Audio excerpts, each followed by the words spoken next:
And I find that especially as women, I think we learn from each other's stories and by seeing each other in different roles or stretching ourselves into new experiences, I think it really gives the reader that confidence to try that themselves and also to know that they're not alone in their journey. That's a big part of it too, that I find that a lot of, especially midlife women, I think are feeling stuck and not sure what to do next in life. Melting Pot, a global podcast series hosted by Payal, connects guests who have inspiring stories and reaches out to a multicultural audience over 52 countries. Guests are diverse, such as celebrities, entrepreneurs, travelers, and many more who've had a turning point in their lives and moved over to a holistic lifestyle. Follow us on YouTube, Spotify, Apple, Google Podcasts, social media. Hi, everyone. Welcome to another episode of Melting Pot. Today, I am in conversation with an absolute powerhouse.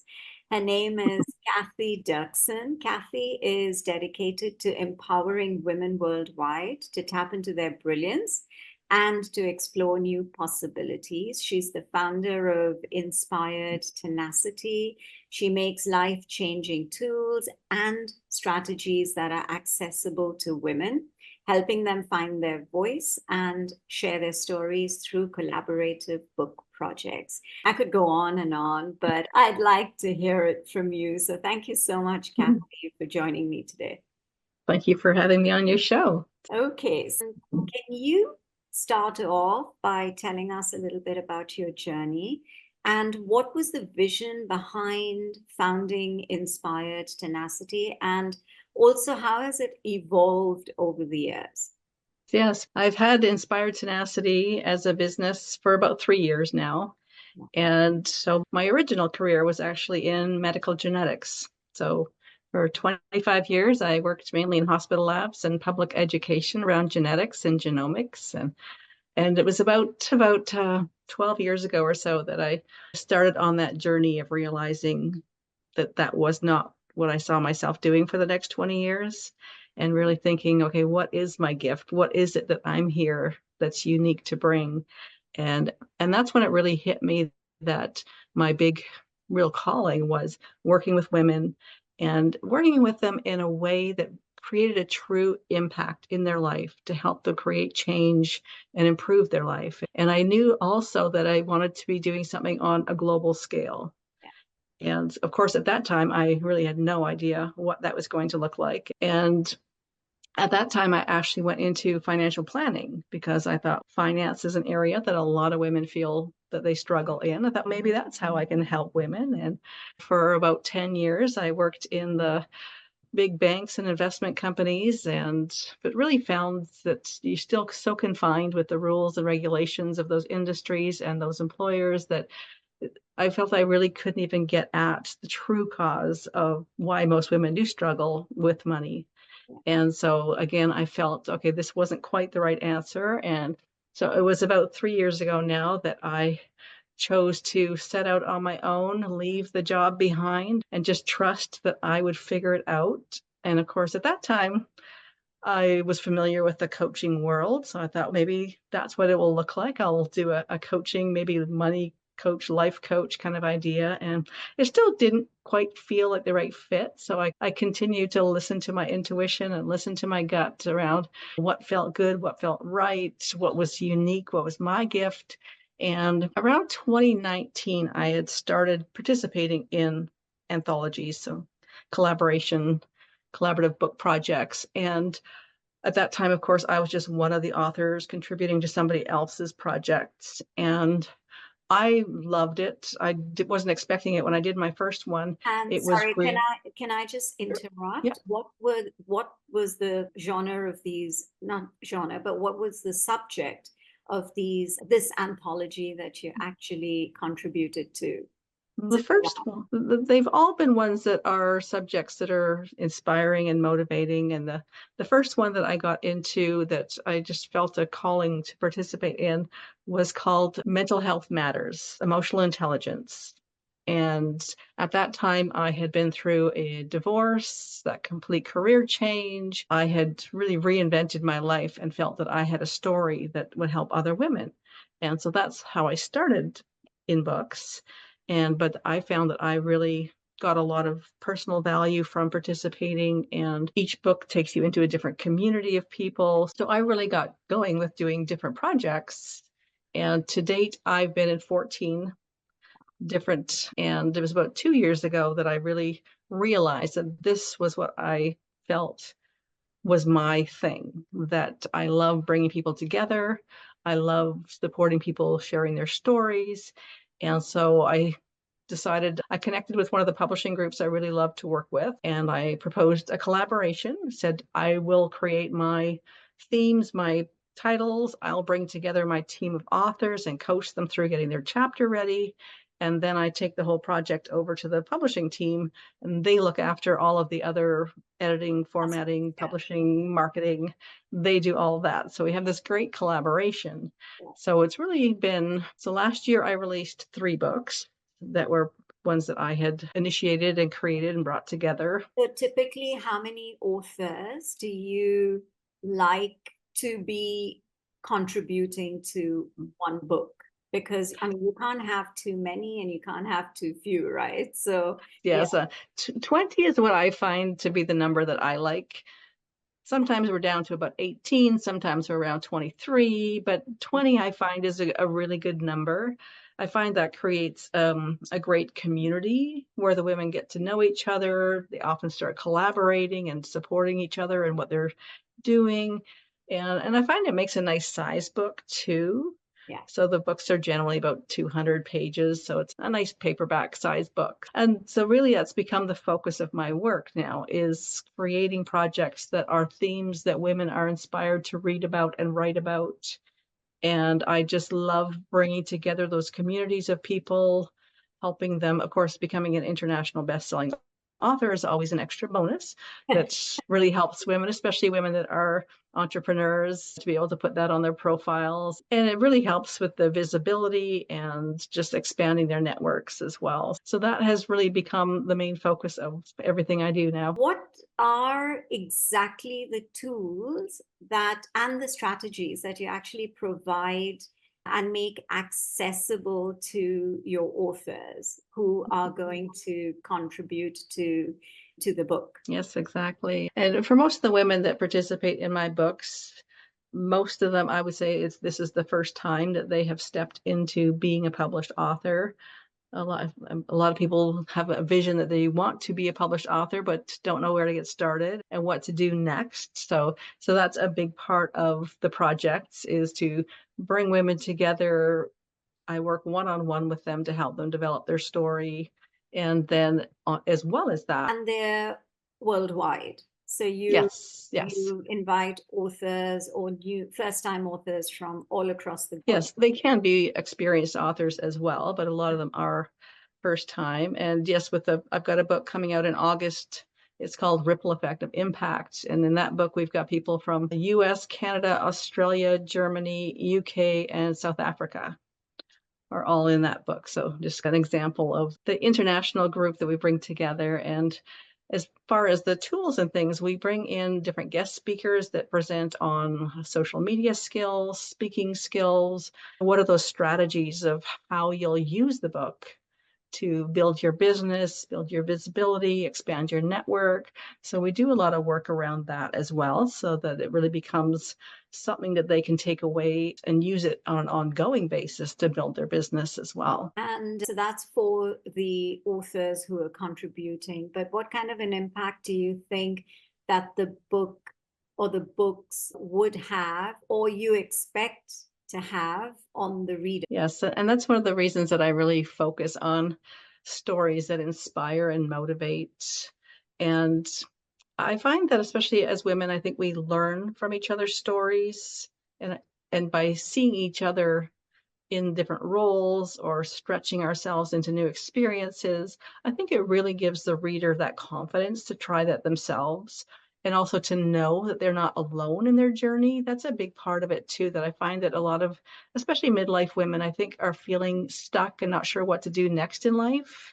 And then to be able to see and read about the stories of women who are taking big reaches, they might have done something completely different in their career, but they've always wanted to travel or paint or counsel people, or they step into these completely new fields.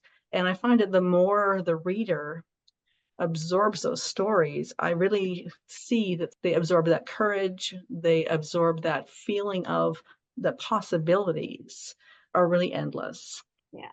And so you've obviously had positive feedback from readers as well. So which Yes.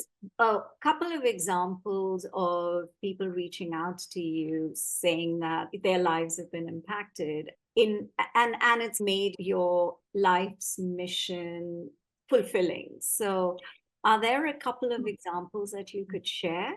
So, and a lot of the ones, of course, that I get feedback directly from, as far as the readers go, are people that have read my stories Okay. in particular. And as I find, especially around my divorce and starting a completely new career and really trusting my intuition and creating a life that I had never even imagined before. I find a lot of the feedback that I get is from women that say, I'm going through this as well, and I was really feeling stuck and alone, or by seeing other people doing this, now I think I can go do this. And of course, one of the big things is the whole idea of being a published author. Yeah. Is that they, again, had that dream of being an author, but didn't know how to get started. And then they read the book and they see 20 stories of different women who have now stepped into becoming a published author. And so that especially, I find the women come back and say, oh, I want to be in your next book. Yeah, that must be so exciting and fulfilling for you to be able to Yes. reach out to women and help them bring about a change in their lives, something that they may be just thinking about, but not have the courage to actually look and try and do it for whatever reasons. Yeah, no, that's absolutely amazing. Cathy, empathy is something which is regarded as a very crucial aspect when it comes to women, their leadership styles. So, how do women leaders actually use empathy to connect with their teams? And what kind of a positive outcome or changes could result from this kind of an approach? And in general, do you think that team members, especially men, are able to understand that style of working? I think there's definitely a trend towards that it definitely, I think, was a disruptive change in some ways when it first got started. But yes, I see that the women tend to come into things with more that starting point of empathy. So really acknowledging the different people on the team. What are their skills? What are their weaknesses? What are their those things that really inspire them or really turn them off? And so understanding the members of your team and knowing how do we work together and get the best out of everyone, I think is one of the ways. And also in looking for collaborations between women, I find that's another way that by using empathy to really understand and connect with other people, you see those synergies in the ways that, okay, I like to do this, you like to do that. We have a very common theme that we're working on. And even when I think now with the books that I'm doing and the publisher that I work with, when I first went to her with this idea of let's collaborate and do this together, I'll do the parts that I love to do that I'm good at, and you do the parts that you're really good at. And really, that came from us developing a relationship and getting a good understanding of each other and what our strengths were, how we would work together. And really, empathy is what brings that all together. Yeah, no, that's true. This whole collaborative experience can always, I think it's a win situation as far as I see it. I wanted to, there's a lot of talk in, and I attend a lot of conferences and forums where there is a lot of talk about women's voices being represented and women, and there are these biases which may not be visible but they still exist. So do you have a take on that? Do you see that that kind of representation or that kind of thinking is now changing and evolving? I think it's definitely changing. And especially when you look at the younger generations, I see them behaving in a much more equal way of not putting people necessarily into categories, but maybe looking more at their skills rather than is it a man or a woman. Whereas in our generation, I think it still is a big issue as far as assumptions and stereotypes and putting people into boxes that they don't necessarily fit into, and just because of whether they are male or female. And one of the books that I've always got projects specifically for women that work in science and tech. And in that industry, especially, I hear so much frustration from the women in those groups that they've worked so hard and they've come so far, but then they keep hitting a wall that is that old masculine system of hierarchy and discrimination. And actually, it's been quite eye-opening because I think in a lot of other industries, we have come a long way and there is a lot of change. But it seems in the world of science and tech, and in finance as well, I would say that not much has changed as far as that. It's obviously getting better, Yeah. but I think we have a long way to go still. Are you working on any new project? You said that there is a book which is going to be released in August, but is it at the editing stage, or what stage is it? Yes. Yeah. Yeah. So basically, right now, I've got 3 books that are just in their final editing stages. And then I've got another 3 that are bringing new authors into right now. So the 3 that are just going through their final edits is The Ripple Effect of Impact, Women Transforming Leadership in Business and Community, and then The Evolution of Leadership in STEM, Women Catalyzing Change. So those are the 3 that we're just getting finished up, and we've got a release date for Ripple Effect of Impact, and that's the one that's coming out in August. And the other 2, we're just waiting till we get our final edits done so we can really set that final date for moving forward. But those other 2 will be released early fall. And all your books are available on Amazon? Yes. Okay. Great. Thank you so much, Cathy. It's just been a pleasure listening to you, and it's very inspiring to hear how you've made so many not deliberate, but yeah, I could say deliberate, because you thought through it and felt like you've made a change, and then you felt, no, I think I need to do more and I need to do something different. And you've actually stepped into it and gone ahead and done it and made a success out of it. And I think that's very inspiring, not just for me, but for all the women out there who are listening in or watching this episode.